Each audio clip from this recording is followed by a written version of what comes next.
রাজশাহীর পবা উপজেলার মোহনপুর রেল ক্রসিংয়ে ভাঙা রেল লাইন দিয়ে ট্রেন চলাচল করছে।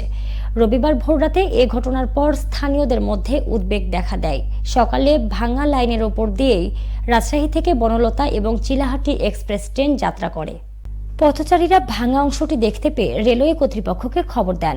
এরপর সকাল ৮টার দিকে রেলের কর্মীরা ঘটনাস্থলে পৌঁছে দ্রুত মেরামতের কাজ শুরু করে।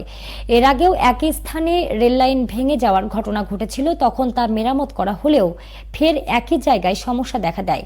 পশ্চিমাঞ্চল রেলওয়ের ঊর্ধ্বতন উপসহকারী কর্মকর্তা আহসান হাবিব জানান, লাইন ফেটে গেলেও ট্রেন চলাচল স্বাভাবিক ছিল। আমাদের টিম ঘটনাস্থলে গিয়ে কাজ শুরু করেছে।